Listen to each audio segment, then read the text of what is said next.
यकम मार्च से 7 मार्च के दरमियान बुर्ज अकरब स्कॉर्पियो अकरबी अफराद को माली लिहाज से कामयाबी मिलेगी। खाना फाइनेंस को 7 सियारे ज़ोहरा और मुश्तरी यानी वीनस एंड जुपिटर की कामिल नज़र है। कारोबारी अफराद को बड़ा प्रॉफिट हासिल होने की तरफ इशारा मिल रहा है।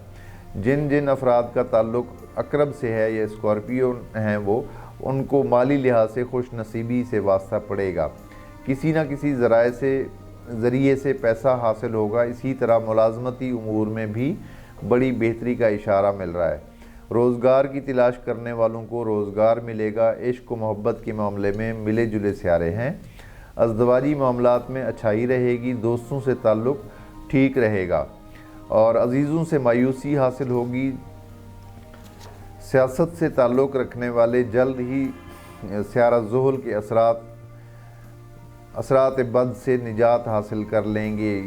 ये पढ़ते हुए मुझे याद आ गया कि बुर्ज अकरब इमरान खान का भी बुर्ज अकरब से ताल्लुक़ है और 1 जनवरी 2020 से लेकर 7 मार्च 2023 तक की मैंने डेट दी हुई थी।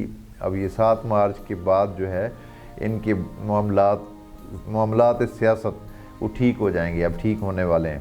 ताहम इस हफ्ते इन सब को जिनका ताल्लुक़ सियासत से है मोहतात रहना होगा। कानूनी मामलात में बेहतरी रहेगी। दोस्तों से ताल्लुकात में मायूसी मिलेगी। अजीज़ों से ताल्लुक़ में भी कोई ख़ास पेशरफ्त ना होगी। बैंकों से कर्ज़ा लेने वाले अफराद की ख्वाहिश पूरी हो सकती है।